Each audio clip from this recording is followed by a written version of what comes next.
had to take that. Yeah, I didn't know. I'm like, yeah, I'm going to go for a while. It's like,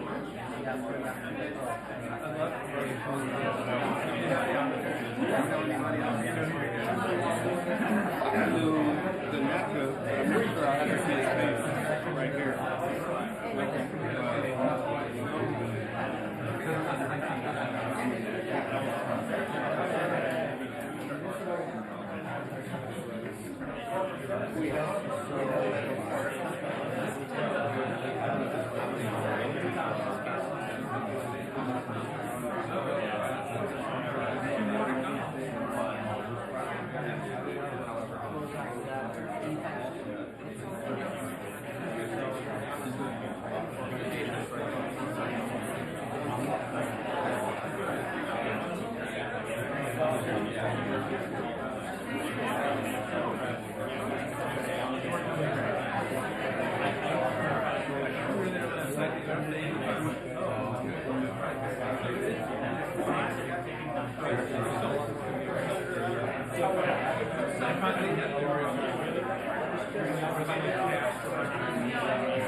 everybody. Sorry I'm late. Should we go ahead and get started?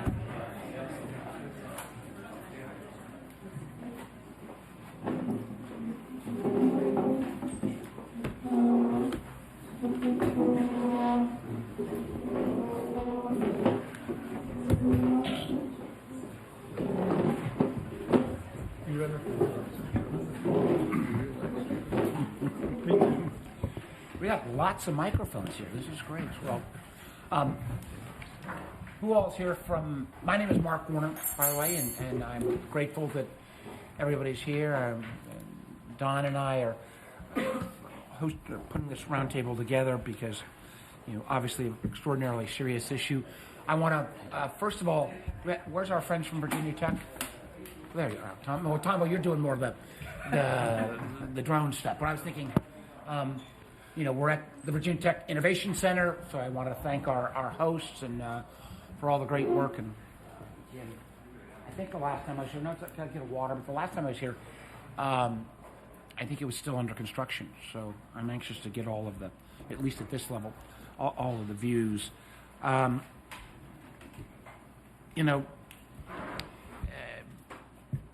We're here for a reason that unfortunately I think some of us potentially saw coming, as those of us who've raised concerns for years about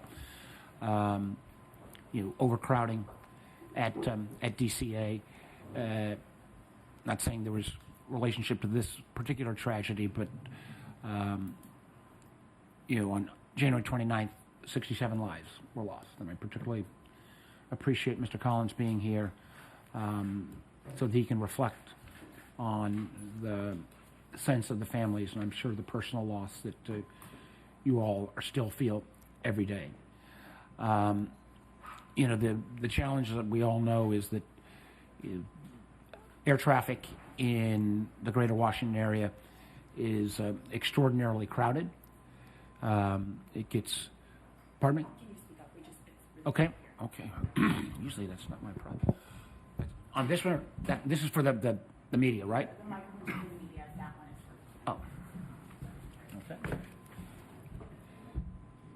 This is hello. That doesn't sound louder. Hello. All right.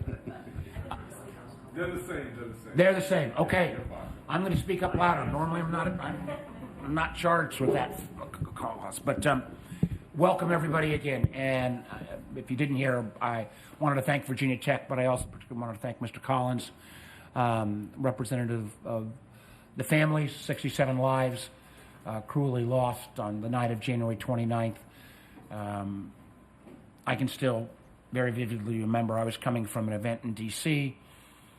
Like Don, we both live in Old Town, and I was driving by the airport as we just saw a massive amount of red lights rushing to the airport. And I do want to, again, thank the first responders from that night, because we had a lot of jurisdictions with Maryland, D.C., the feds, local police departments, others. All those divisions disappeared that night.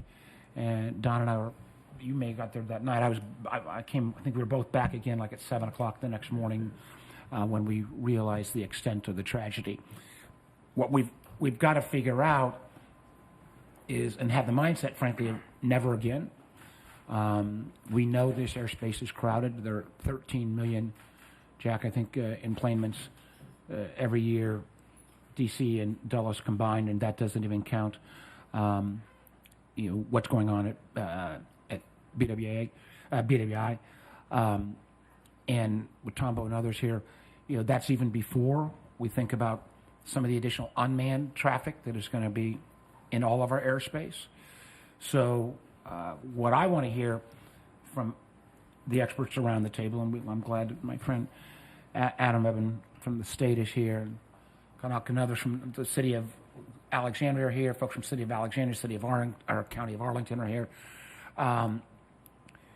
What can we do? We have put on the Senate side legislation in. There's a bill that I've got with Senator Cantwell that looks at all the component parts. Senator Cruz has got another bill. I think that's frankly good in terms of different different alternatives, but we've got to make sure we have the force to bring legislation to bear to become law. Part of this is not related to the legislation, but it does worry me with the kind of level of cuts that are being made by this administration to the federal government and to the workforce, how we're going to get the personnel in terms of FAA, air traffic controllers, and others whose really job is the front line of keeping us safe. When I get to those comments, I hope you'll speak a little bit about the ability to still recruit talent. On a separate subject, we've spent years building some great new veterans healthcare facilities in Virginia, one in Spotsylvania, one in Chesapeake. They're only a third staffed at this point because how many people are going to want to go work at the VA if you're under the threat of constant firing? So how we do recruitment in terms of air traffic control and FAA is extraordinarily important. But I don't want to go on too long. I've got lots of details on the legislation that we've got involved, and Nicholas from my staff is here with a lot of great details. But with that, why don't I turn it over to my friend Don? But we'll go from me to Don to Adam, and then I'd like everybody else to go around and introduce themselves and give a short presentation on your views here, and then let's get a conversation going. Don? Senator, thank you very much. I should also acknowledge him. He is my congressman, and we do have a bit of a distinction on a slightly lighter note. I think I beat him by about 3 blocks. So many of the men and women we work with, have got to fly in and out of this airport and Dulles every week to go home, and it's one of the reasons why there may be more congressional interference on these airports. Don and I have the distinctions, and I think we actually beat Eleanor Holmes Norton, the D.C. representative. We live closer to the Capitol than all other 535 members of Congress, House, and Senate combined. So exactly. If there's no traffic at the airport, I can get home in 13 minutes. Yeah. I'm so glad Secretary Hegseth let you come this morning. A threat to our national security. Good stuff. I'm thrilled to be here, and I'm very honored to share a stage with my dear friend. We've been friends before we were married, and now we have grandchildren. Yeah. I spent one of the best years of my life working on the potential presidential campaign of the most popular governor in Virginia history, which turned out to be better in chair of the Intel Committee and all kinds of good stuff. But you're one of my heroes and a dear friend. And thank you, all of you for being here. We're Democrats, but this is very much not a partisan issue. It's a shared responsibility that transcends party lines, geography, technology. And every time we board a plane, we have to trust that we've built a system that's going to get us there. So we want to thank all the engineers, the mechanics, the air traffic controllers, the flight crews, safety inspectors, even Jack Potter, for taking us this long. And we've seen real progress. The Commercial Aviation Safety Team, CAST, has helped reduce fixed-wing commercial aviation fatalities by over 80% through data-driven collaborative initiatives. I think one of the reasons why the crash was so upsetting was because it had been so long since we'd had one. Yeah. We'd forgotten what it was like. But the work's never done. And Matt, thank you so much. Just to have a representative of the families and the victims here tonight, this morning, is very, very important. At the heart of all this, is the congressional work we do on rigorous oversight, continuous improvement, meaningful accountability. We asked the Army for a immediate pause on helicopter training flights near the airport and to decrease helicopter traffic in the region. We've done this, again, in a bipartisan way. They paused all unnecessary helicopter traffic, and DoD is reducing helicopter flights by up to 10%. We do have people down south on the Parkway who are upset about the new helicopter routes, but they're away from the airport, which is the most important part.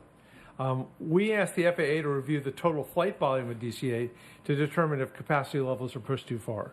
I actually had a nice phone conversation with Secretary Duffy about trying to do at DCA what they'd done at Newport News, or Newport, in terms of reducing. He said it wasn't in his bailiwick, but on the House Transportation and Appropriations Committee, Congressman Subramaniam, Amo, and I successfully secured language requiring DOT to conduct an independent safety review of DCA's airspace, civil and military coordination, operational safety.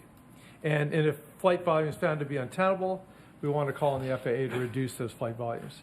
As Jack has told us years and years, again, this is airport designed for 14 million, doing 25 million per year, and the busiest runway in the United States. We also requested the Department of Transportation's OIG, the Inspector General, to conduct an audit of the collision in addition to the forthcoming NTSB report. And with Senator Warner, we called for the Army's Office of Inspector General to conduct a similar audit.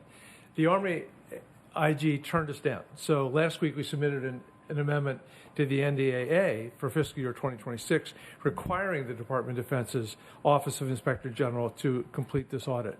The NDAA comes to the floor this week.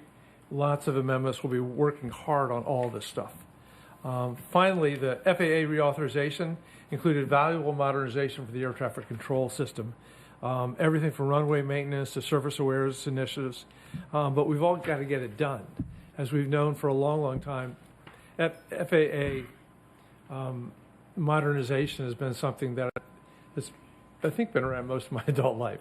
There's a lot more to do and to make it happen. So we're really grateful that you're here and eager to learn from all of you.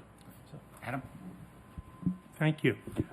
Thank you, Senator Warner and Congressman Beyer, for convening us, and also not just for your work today, but for long before January being focused on flight traffic and safety, and also the work that your staffs have done on airport noise for the residents of this area. You know, safety is paramount, but that is notable that you have been calling for reforms and to flight congestion long before this tragedy occurred. This is largely a federally and the Airports Authority run facility, but I'm happy to be here to listen and see what we can do to assist. Thank you. Thank you. Why don't we start with, Matt, why don't you start to kind of give us a sense of your loss so that as we go around and talk about the technical things we can improve, we remember that in many ways the tragedy that took place on January 29th is what forced this issue to the forefront, something that some of us have been talking about, concerned about for some time. But please, Mr. Collins. Thank you, Senator Warner, and thank you, Congressman Beyer, for having me here today. My name is Matthew Collins. I lost my younger brother, Christopher, at the young age of 42 on January 29th. And what started for me as how can I honor my brother's memory has really turned into, I've met a number of other families from this flight, been working with a number of other members of the flight on trying to make improvements, and now it's more, how do we honor these 67 people? It's not all about my brother now. It's how do we honor these 67 people, and how do we prevent something like this from ever happening again? And I'm not going away. We're not going away. We want to see change, and you're going to keep seeing us until change starts happening. But thank you, Senator Warner, for convening this today and inviting me to be here. Thank you. I would say this. It's and Don and I at the federal level and Adam at the state level, we're committed to having that honor. We had an amendment in the bill that I was not too happy about that came within one vote that would have, restored some of the candidly, I think, terribly ill-advised funding cuts to MWA that were slipped into a bill in terms of trying to, in a sense, double the rent that Airports Authority paid to the federal government, and would have restored that, and part of those dollars would have gone to a permanent memorial to the victims of Flight 5342. So why don't we start over here, and Carlos, and we'll end up with you, Jack, maybe we ought to start with you because you set the stage overall. Okay, so I'm Jack Potter, the CEO of the Metropolitan Washington Airports Authority, so I have Reagan and Dulles airports under my jurisdiction. We're federally owned airports. Let me just start out by saying, express it to Matt, that I'm very, very sorry for your loss and, you know, all the families who've lost and loved ones, families and friends. That's what this is all about. You know, our hearts reach out to you, and we were all there that night, and I tell you, it was a very, very tragic night, something we all have to work very hard to make sure is never repeated again, and I think we're all committed to that. I would say that we at the Airports Authority are part of the NTSB investigation, so I can't comment on anything specific to that. Prior to the Airports Authority, I was the Postmaster General for 10 years, and so I've been at the Airports Authority for about 15 years. The safety at the airports is paramount. It's our top priority. We work very hard to do our part at the airport, whether it's runway safety and movement of traffic on the ground at the airport. I will just say I want to thank both you, Congressman Bayer, Senator Warner, for all of your actions and the actions on the part of everyone on Capitol Hill that are trying to address this issue. I would comment that it was a real surprise to me that night, suddenly next to me was Secretary Duffy, who was on the spot, his second day on the job, had great conversation with him, and he has truly been a champion going forward, as well as you both have been, and you know, the delegates from this area, all of our representatives, to address the modernization of air traffic control. It's something, as you, Congressman Bayer, said, has been around for years, but I really feel that the momentum is there. Unfortunately, it was driven by this accident, but the momentum is there, and hats off to Secretary Duffy, because he truly is championing that, and it's something that's been long, long overdue, you know, I can't say enough about the need for that.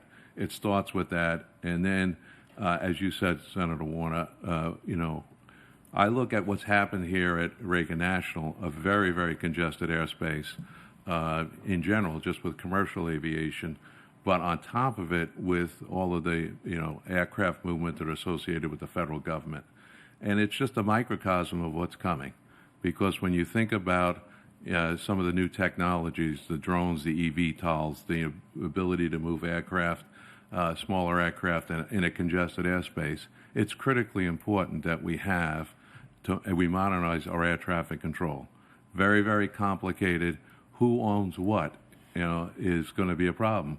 Local jurisdictions own airspace up to 400 feet, except around the airports, right? And so how we manage that airspace going forward, and what we do today to fix today's problems and modernize it, but also in the process of modernizing, think about what the future is going to be, and making sure that what's designed today works today and gets us up to where we need to be, but anticipates where we're going. So really appreciate you having this, you know, little conference here, but more importantly, it's what happens going forward throughout the whole industry to make sure that we're modernizing aircraft, we're modernizing, you know, the technology, communication technology between aircraft, and we're modernizing this airspace. So we never have to sit here and talk about this again. So thank you for being here today.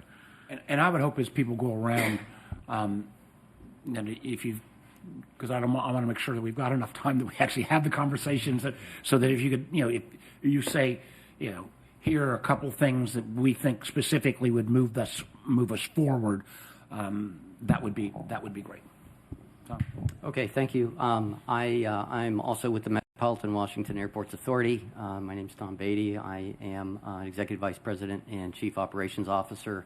And overall responsibility for Reagan National, Dulles International, our Office of Public Safety, which is police, fire, and our 911 system, our strategy and operation, and what I'll call other related functions. Proud to say that I've been with the Airport Authority for 28 years. And my experience has run the gamut from aviation safety from an operational standpoint, but also from a compliance standpoint, and that follows FAA Part 139. Typical typical type projects, anywhere from the planning to design construction. But just to name a few, I think maybe some of you are aware of the recent runway rehabilitation we just completed over here at National Airport over a year ago. But that also includes everything from geometric improvements to environmental concerns to lights, signs, markings, everything that we're talking about today, just the overall of the safety of the airport. The other aspect I like to also say is that, that's the physical aspect of what we do, but there's also the other aspect also under FAA Part 139, and that's the safety management system. I know that we are very embedded in that, and our team is. And the safety management system is a new program following those requirements, focused on promoting a safety culture and really focusing on prevention rather than reaction to incidents. So with that, thank you for the opportunity. Happy to be part of the conversation today. Hi, good morning, everybody. My name is Dan Hamilton. I'm the NACA Program Management Organization Rep. First off, for Mr. Collins, for your family and all the families involved, we express our deepest condolences for the tragic event that took place. For Senator Warner and Congressman Baer, thank you very much for your ongoing support, especially with FAA reauthorization. These are absolutely monumental times and unprecedented times for us as an aviation community. Just to kind of echo Mr. Beatty, one of the best things that we can do as a safety culture and safety community is to encourage that safety culture that Tom mentioned. With all the voluntary safety reporting that we have, both independently as air traffic controllers, obviously the safety management system that the FAA has, and all the users of the NAS. As this NAS grows and expands and continues to evolve that safety culture, I think it's important that us as a community comes together, has those robust conversations, and keeps an open dialogue moving forward. So again, thank you for everybody, and I appreciate everybody's time.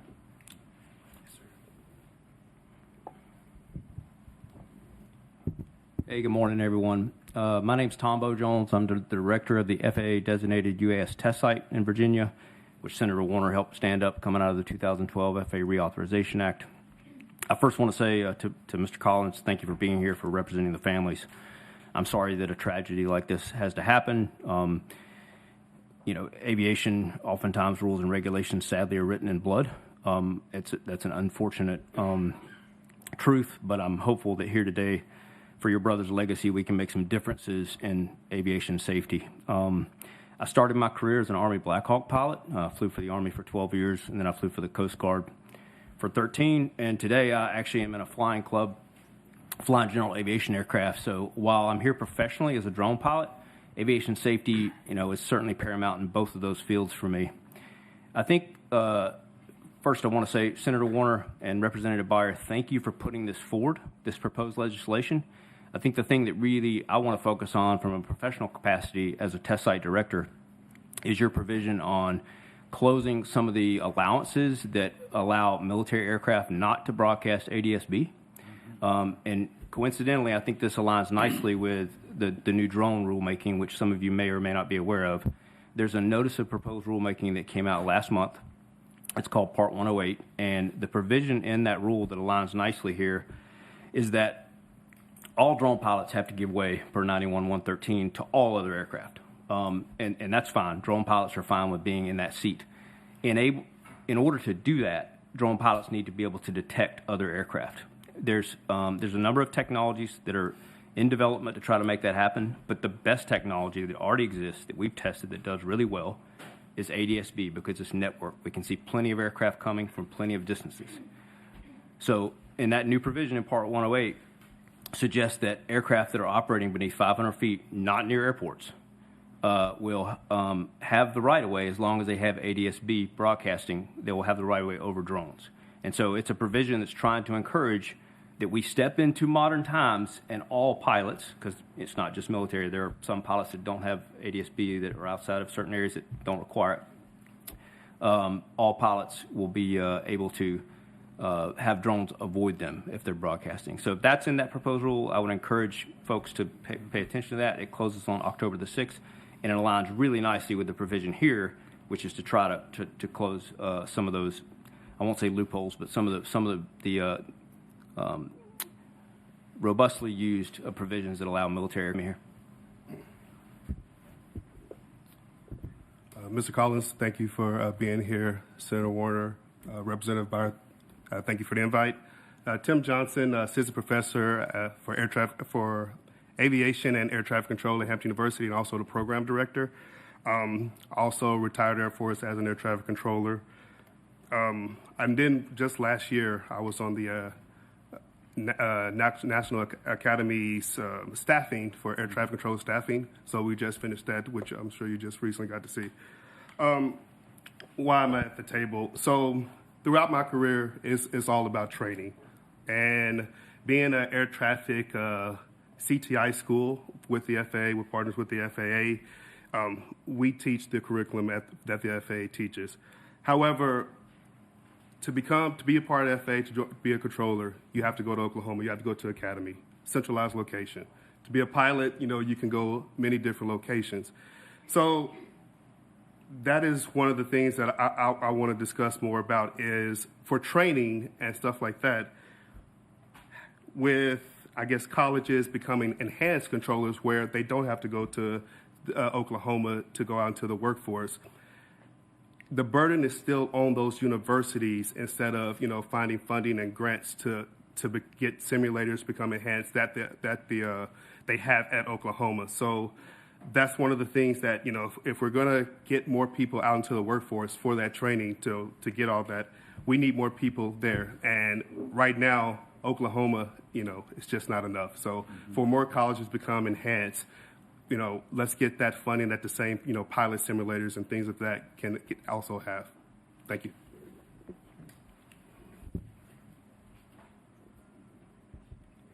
Good morning. I'm Kent Lewis. I'm the flight safety manager at Hampton University. And first, Mr. Collins, I'd like to thank you for being here and being the voice for the families and friends of the flight that evening. We've been in that situation before myself with some of my friends, and I know it's not a great space to be, but I know that what you're doing will lead to great things down the road, and I appreciate your effort and all that of all the other family and friends that are chipping in to push this forward for continuous improvement. Senator Warner and Representative Byer, thank you for providing this venue for this discussion to open.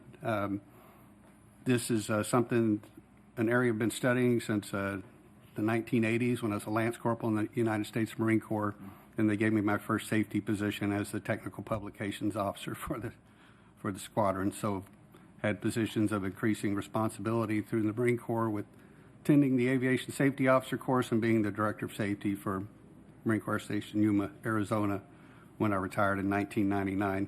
I flew helicopters in the Marine Corps and also fixed wing, was a flight instructor, and then went to work for Delta Airlines. And working with the Airline Pilots Association, which is the largest air safety organization, volunteer organization in the world. I'll steal some of your thunder. Developed human factors and safety management system courses. Worked with the FAA with Dr. Don Arndt, developing the first SMS programs for the airlines back in mid-2000s. So to see these programs become online is great, but we have a lot of work to do. We want to get to the highest level in these systems, which is level 4, which is a continuous improvement level where we have the culture where we can talk openly and we trust each other and we can start checking boxes off with the NTSB list that they give us every few years and correct those things. So thank you for having this discussion today. Hey everyone, good morning. Sean Maxwell with the Airline Pilots Association in the Government Affairs Department. Happy to be here, and thank you, Senator and Congressman, for convening us. And I'll echo other comments. Mr. Collins, thank you for what you are doing. The two pilots on PSA Flight 5342 were ALPA members, and we are absolutely committed at ALPA to do whatever we can in our power to make sure something like this never, ever happens again. Whether it's your presence at an event like this or in the halls of Congress, DOT, NTSB, it's critical to make sure that people don't forget, that we don't let this fall off the congressional agenda. And so thank you. Thank you for what you do. I just want to touch real briefly on three things. The first is the Cantwell legislation, Senator, that you helped bring forward. It is an excellent bill. ALPA has endorsed it, would close that loophole that you were mentioning. And I also just want to point out that it is more comprehensive than the Cruz bill. The Cruz bill has a lot of good things in it too, but the Cantwell bill has a more aggressive timeline for implementing ADS-B in equipage. There's a strong retrofit requirement for commercial aircraft, which is absolutely critical. And the other thing is there's several good provisions in that legislation on staffing, right? And we can talk about technology and we can talk about infrastructure and ATC modernization, but without, we need more controllers, right? We need to make sure there are enough FAA technicians to maintain and upgrade this equipment. And the Cantwell bill looks at that as well. So thank you for your role in bringing that forward, and we hope that serves as the model going forward. The second piece, just real briefly on air traffic control modernization. Like others have said, it's unfortunate it takes a tragedy for government to get in gear, right? But it is we have a critical moment here and an opportunity to do this, and it's complicated and it's complex and it's going to take many years, but it has to get done.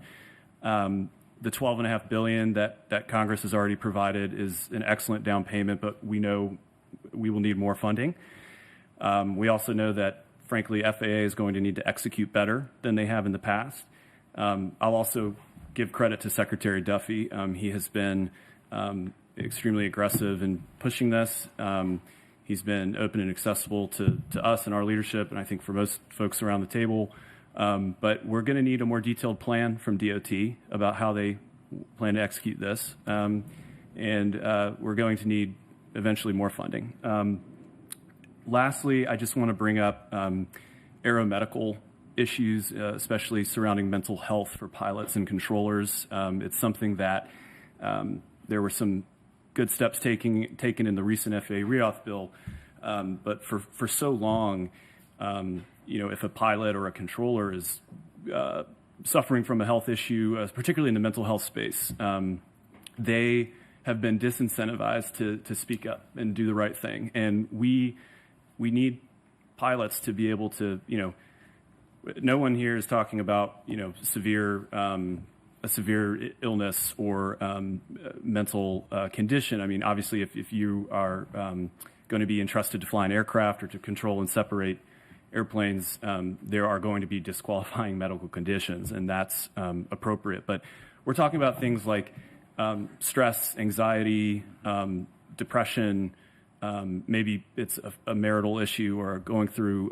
loss of a family member. These are things that people go through, and pilots and controllers have been, for far too long, they have to jeopardize their career when they raise their hand and say, hey, I need help.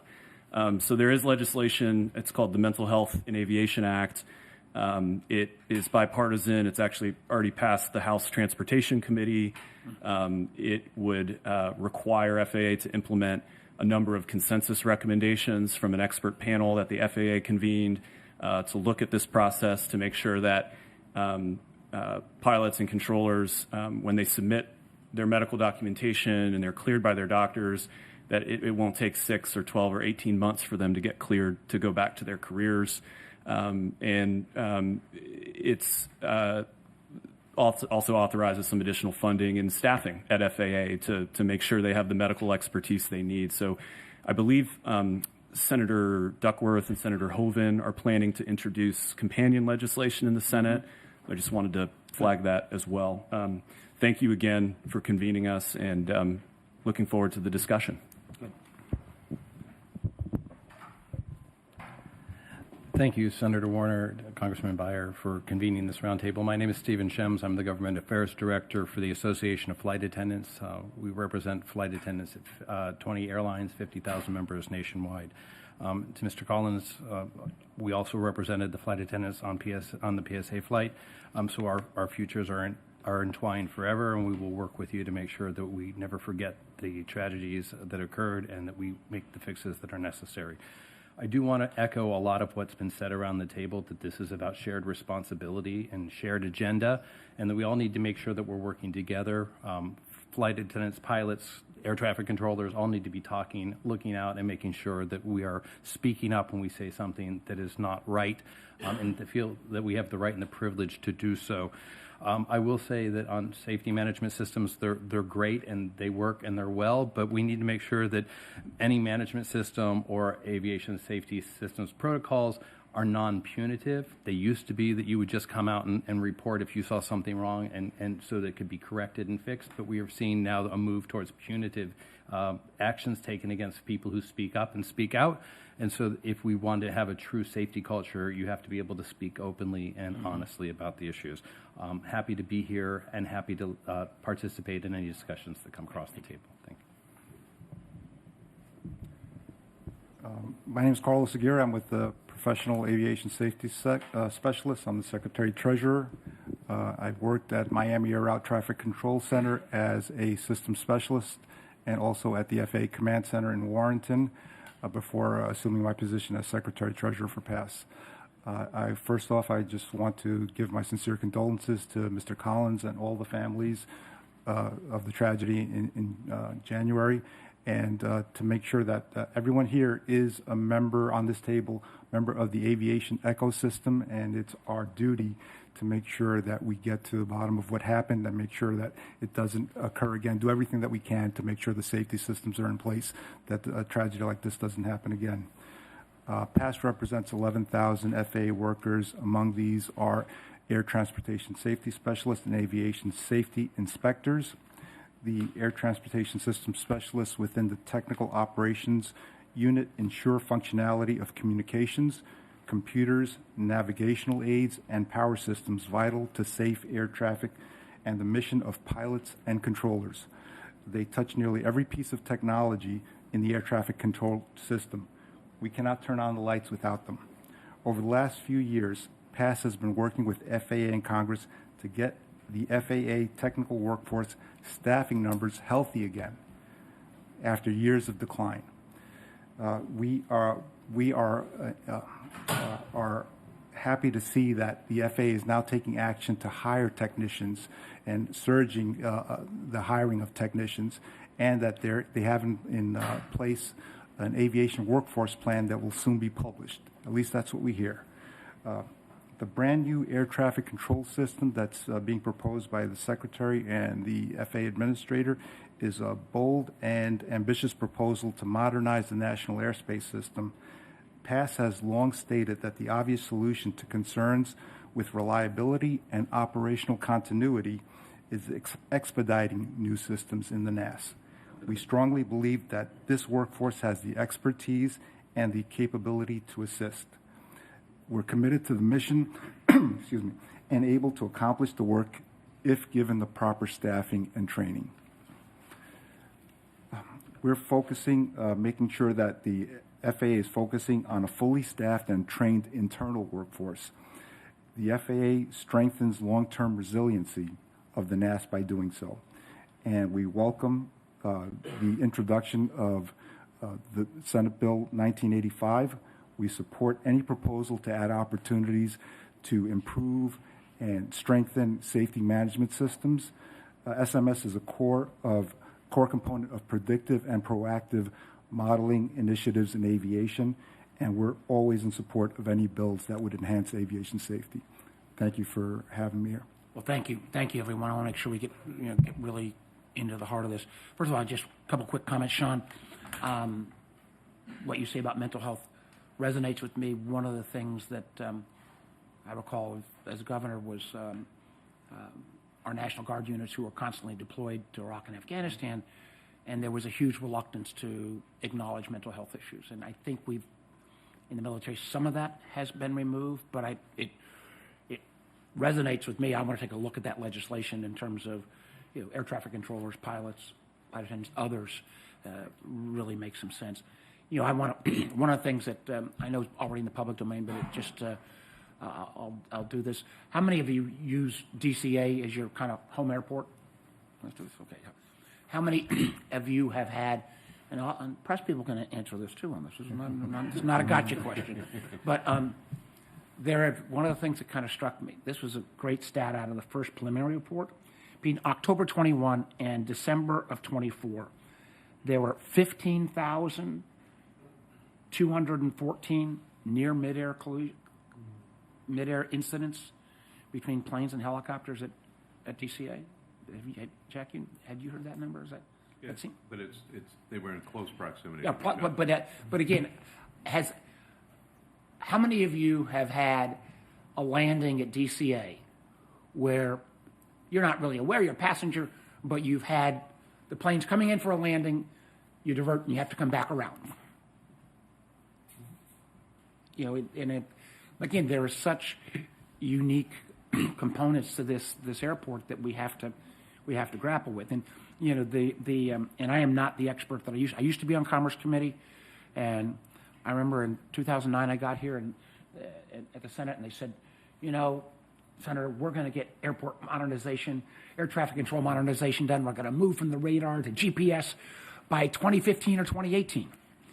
And I do want to get more on that. But this issue for the non-technical people, and I will try to do it in the simplest way. The ADS-B, Tom, what we were talking about is to making sure that there is that signal that goes out from the plane that will let everybody else know.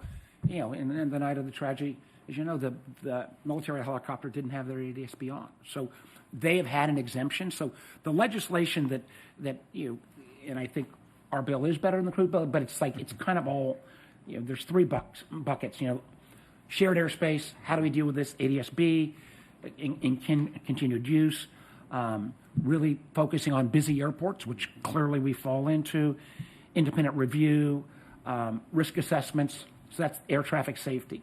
The FAA staffing and air traffic controller pipeline. When I was first running for senator, the single best lobbying moment that ever took place was one of your former colleagues, Paul Rinaldi, who was head of the air traffic controller system.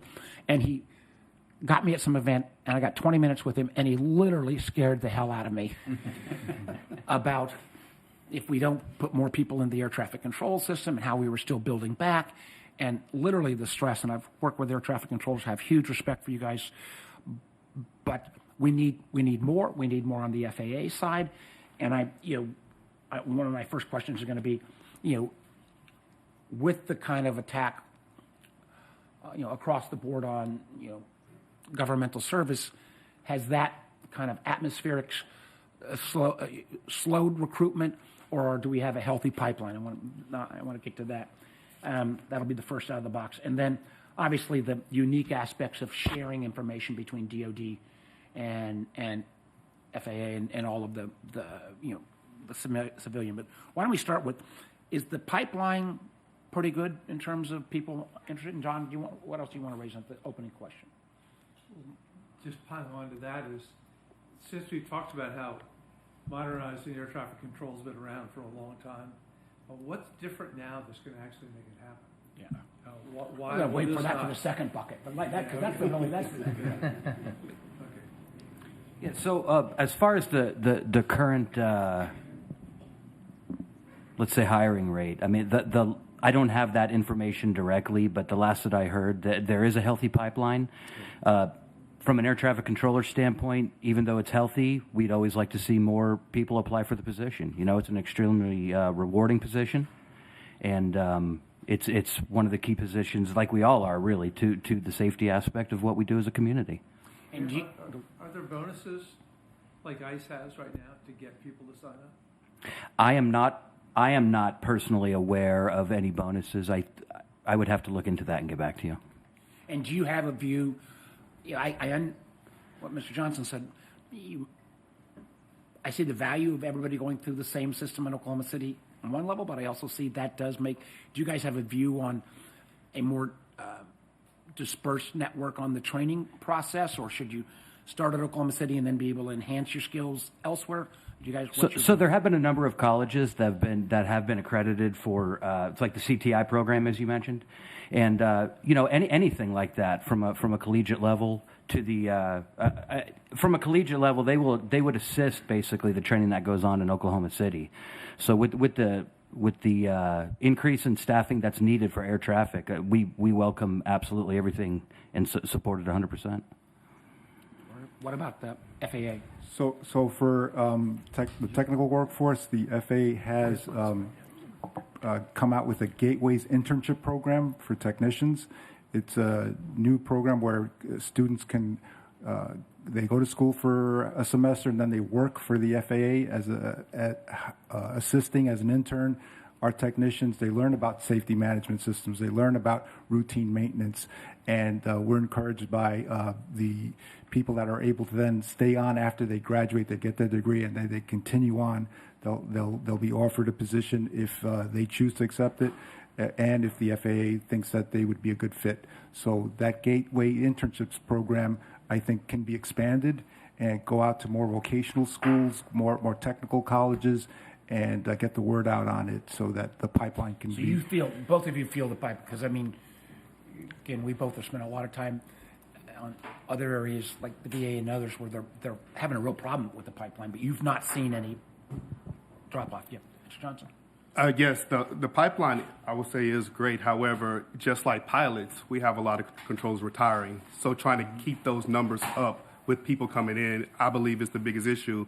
One of the reasons is, to become a controller, you don't have to go to college, right? You can get hired off the street. However, if you go through the college and through that academia, those numbers, the washout rate isn't as great. So the people that come on in controllers, straight off the street, they don't make it through training. A lot of them, that washout rate is greater. So I will say, getting those numbers, are good, but we have a lot of people retiring just like the pilot industry. What about, and moving to Don's question, and this is probably old news. My memory was that one of the ability to kind of move from the radar-based system to the GPS system was the reluctance, candidly, of some of the general aviation aircraft to go ahead and make what would be a costly upgrade. Is that still the hump? How far are we getting towards actually a GPS versus and others? I mean, but please go ahead. Yeah. And also the point is, if we don't get there, and then we start, as we talk about the unmanned system, the drone system, boy, we're going to be in a heap of trouble. Right. We're adding new aircraft into the system that are trying to comply with the regulatory requirements to see and avoid, but electronic conspicuity is not there. It's not required of all aircraft.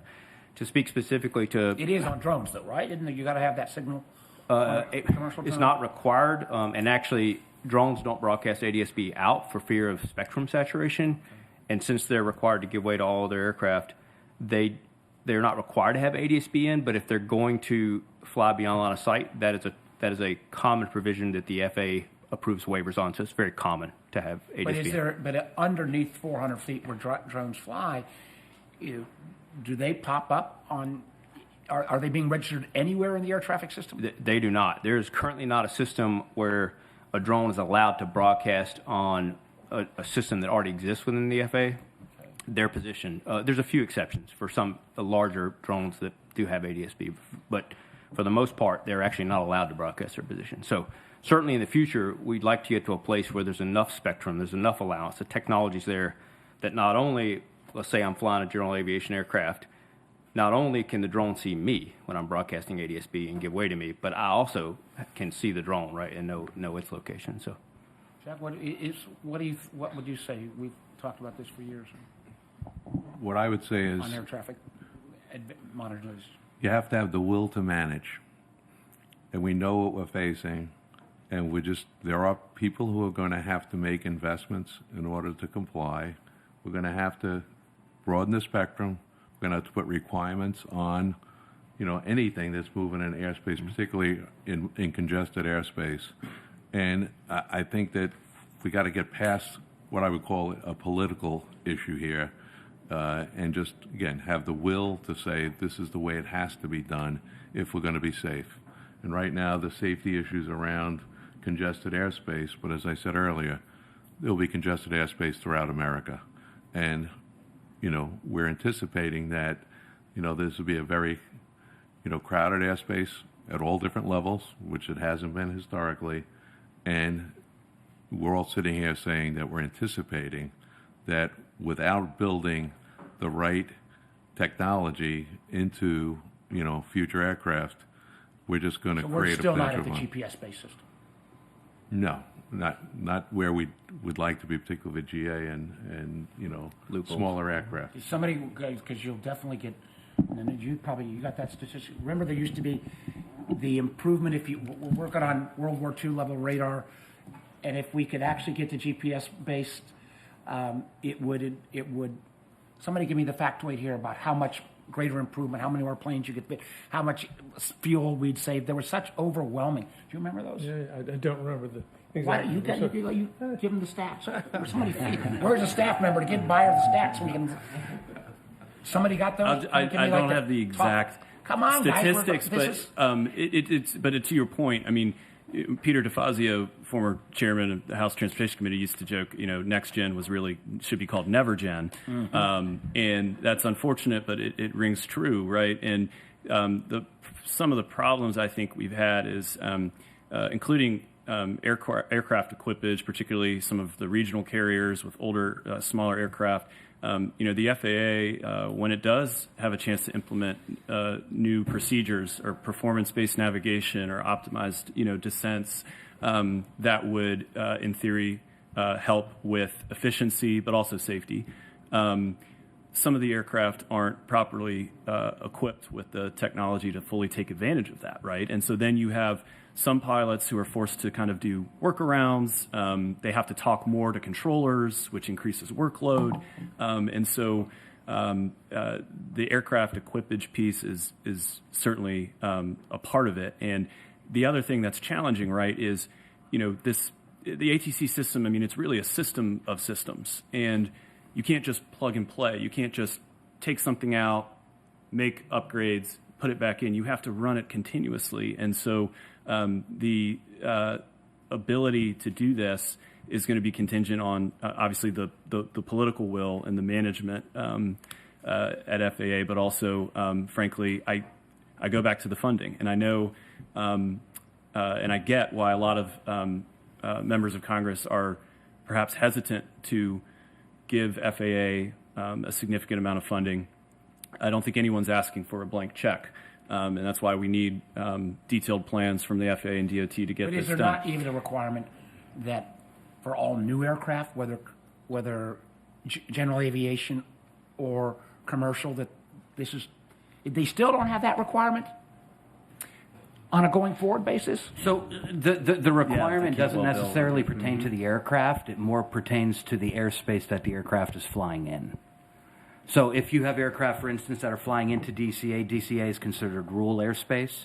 So technically speaking, you have to be ADS-B equipped to enter that airspace. There are a few minor exceptions. An aircraft that doesn't have an alternator on board, such as a really old aircraft, can ask for permission to enter, and it doesn't have to have a transponder. But the notion of having your system still reliant on radar versus GPS, there is no requirement that new general aviation aircraft have that built in now if you're buying a new airplane. Not to just buy it. You can fly in Class G airspace as long as you're outside of Motzi Vale or not above Class C. Then you. So do we're not have to even, we haven't even started this with a requirement in terms of. Well, but to your point, I mean, in the more congested airspace and the busier airspace, it's. I would say, I defer to you all, but I would say it's very So rare it is to going to be not never be change. ADS-B. We're never going to get there. If you don't start at some point saying, Right. so the legacy systems are starting to. And the retrofit, I mean, that's why with the Campbell bill and the retrofit requirements are so important. And the commercial fleet, I mean, ADS-B out is fairly ubiquitous on the commercial side, right? And I'll go to John next, but I just want to, I wish we had that for folks that are not experts. The data that I recall from like 10, 12 years ago, it was an exponential increase. I mean, it was like you got more you've got a more efficient ability to get in and out of airports. You won't have to wait as long. You save fuel. It was like, how can we not do this? And then when you say, when we have GPS-based solutions for every other transportation method, but all right, take it away now. Just on NeverGen. So one of my favorite brother-in-laws left. He was CIO at Department of Commerce and left in 2012 to go work on the Next Gen project. And that was like 13 years ago now. So I'm just wondering, but back to Jack's wonderful comment. This is about management. Is there a design? Does the design change every couple of years? Is that part of the problem? Has it not been funded? Who is it that's responsible for taking this design and making it operational, both in the airports and in the planes? I mean, it does come from the top, but however, one of the main reasons that a lot of things get squashed is, those controllers that are in the seats controlling, they have to get trained on that stuff, but there's no one to replace them. So it was more on just the numbers, staffing. I think the overall when we did the study was at 60 to 68% or something. So you have those.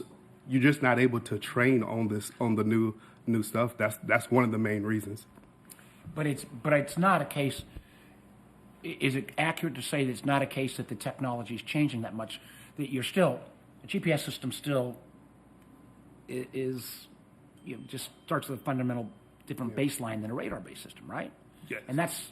And we've brought it into all other aspects of life. I mean, we've got transmitters on all our cars. What have other parts of the world? One of the things that when I was again more familiar with this, there were other parts of the world that had frankly moved forward. Are parts of the world that does have a mandated GPS system? And I will say, the last 5 years of my career, military, I was in the UK. I was stationed in the UK. They did go to a lot of satellite based.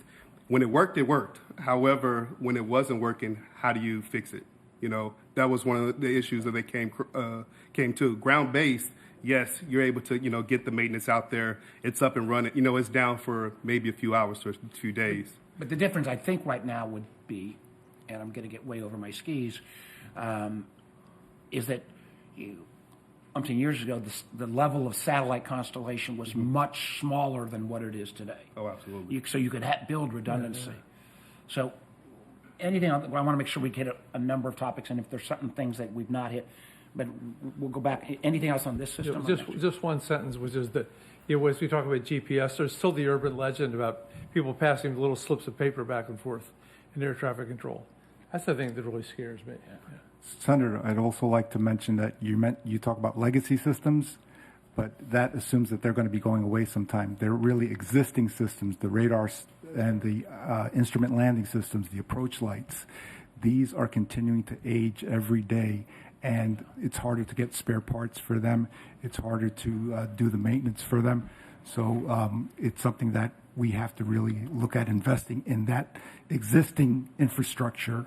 We're getting a lot of the benefits from the GPS satellite-based systems, but also the legacies, the existing systems aren't going away. And those if you had GPS, you'd still need lights on the. Correct. This is a little bit. I was in Hopewell earlier in the week, and it was Hopewell, Petersburg, and Richmond that had big water crises.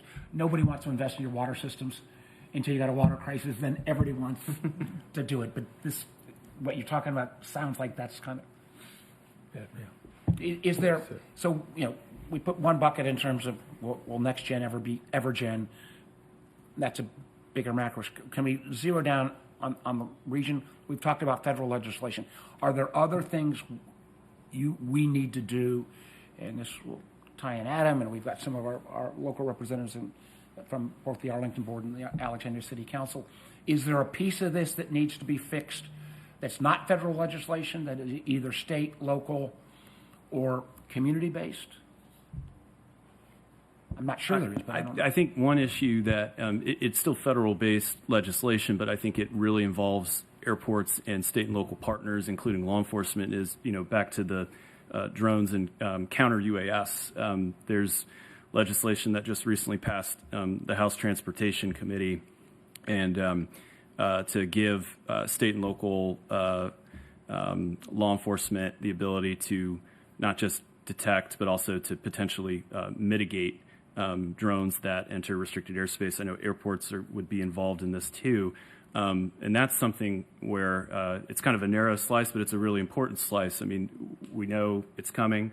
We need to safely integrate these new aircraft and drones. But I tell you, if one flies too close to Dulles and then you're shutting down, that airspace until we can figure out where it's coming from. Is this a threat? Is this an accident? And it just takes, one drone to get sucked into an engine to cause a horrible, horrible problem. Well, yeah, and you're right. And we deal with that on an occasional basis. In the technology the way it works today, it is detected. Our police department then is able to go out and find the person. But other than that, the mitigation part, no, there is no mitigation as far as what we can do as an airport authority to pull that down, have it land. We're not able to do that at this point. And let me just, for those of you who don't, we haven't had a lot of that up here, but some of you may remember like a year ago there were reports of all these drone swarms around New Jersey. We literally had it over Langley and some of our military installations down in the peninsula. Weeks of drones. My fear was some of these might have been Chinese drones that ultimately there was a couple of people arrested, but we didn't have any protocols, so there was no rules of engagement. So, and what was just kind of crazy, it was not like a one-night flyover. It was like 3 weeks straight. Mm-hmm. Yeah. And there were no rules of who's responsible. Is it the military base? Is it the local police department? So there is movement here, but that's something that's going to, but then that's still going to require federal legislation. I can't blame Adam on that locality. Senator, thanks for having us. Introduce yourself so everybody knows. County Together, Alexandria City Council. And I would reiterate what you just brought up with the drones. I don't feel that at the local level we're fully equipped to be able to deal with it. And as we've seen with AI and with other technology advances, it's very difficult to try and keep up. So I would definitely be looking to Stick Senator Eben to work together for the local and state initiatives, because we look at Amazon, we look at other delivery groups. They've already been test modeling this, right? How we take drones to deliver things, and then that just adds on to people's personal uses, and then people that are using it for nefarious reasons. And we have to be able to react. Our own police force is trying to figure out how do we utilize drones. I believe in Alexandria we have at least 2, but we're still trying to figure out, how high can we go, where can we fly them, what are the privacy issues around it. So I think there's a lot of legislation that still needs to be figured out, but frankly at the local level we're not totally prepared to handle. So we definitely need some support on that. And I do think it's, luckily again, Virginia Tech's a leader on this, and we do have delivery systems down in Blacksburg and Montgomery County. So they did a demo here too before the building was built. Back then it was still just a lot. Great. I'd like to share just along those terms, not to get us too far off track, but remote ID was a regulatory requirement that came out that requires all drones as of 2 years ago to broadcast basically license plate information. It is not perfect by any means, and we were actually just asked by the FAA to reevaluate and develop a test method so that to try to improve or to ensure that the remote ID broadcast on these drones is actually doing what it's supposed to do. And so there's a recognition that there's certainly a shortcoming in being able to, law enforcement entities or anyone being able to detect the presence of a drone and then know who's flying it and which drone it is, which is a great step in the right direction. So this technology just needs improvement. I know I'm getting the hook already, but we're winding down a little bit. But we've asked most of the questions. You guys are more the experts, and other folks in the audience. Is there something you want us to hear that's not been raised yet? Please. One of the things we have right here in the great state of Virginia is NASA Langley Research Center. So I was hoping, it would be nice if they'd have been here today. But with their advanced air mobility and unmanned traffic management research that's going on down there, we certainly want to partner with them and get them going. They're also pushing forward teams on in-time aviation system-wide safety systems where we talk to each other so that we can give what they term actionable intelligence to adaptive agents, to airline pilots and air traffic controllers, because in every one of these mishaps that we've looked at through the years, there's been a piece of information that's been missing to the right person at the right time, but in the meantime, they're just covered up in in noise from NOTAMs and other systems. So if we can find the signal in that noise, then we can get that to the right people. They can make the right decisions at the right time. That signal was not available January 29th. We have been, Don and I both been trying to make sure that we don't lose that basic research that's going on at Langley. It's real concern. Basic research overall. Yes. Especially lately. Others that we've not, all right, Buyer, Warner, say all this stuff, but you didn't address X, or you need what's wrong in Bill Y. What else should we be? What else do you want us to know? I like to push for just more funding for air traffic control simulators. That is the biggest holdup, especially with taking the burden off Oklahoma City to train controllers. We need to get more controllers out and in there, and the way to do it is we're on the right track. Enhanced air traffic collegiate training initiative. We are at ATC High School looking to become enhanced. I think they're about, 5 or 6 now? But the burden is on the university. So that means the university has to come up with the funds to get those simulators. However, for pilot simulators, there's a lot of grants for that. And one of the things is, help us get that funding to get the controllers out there. How expensive are they? Currently, I have 3 that we're looking at, from lower to just tower-based simulators, looking at $160,000 install and about $30,000 per year.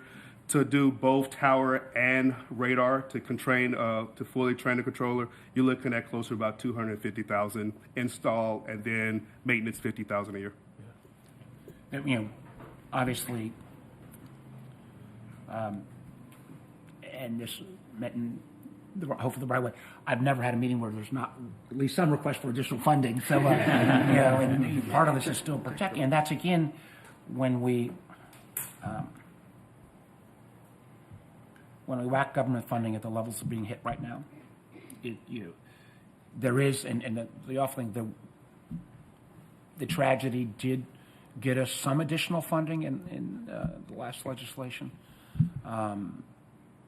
But that is an awful way to govern, that it takes tragedies to move dollars. But this is critically important. You guys want to, I think we're down to, anybody got closing comments? Then Don and I will close out. I would just like to share one more thing, Senator Warner and Representative Beyer. I think the proposed legislation is phenomenal in trying to close the loopholes with ADSB.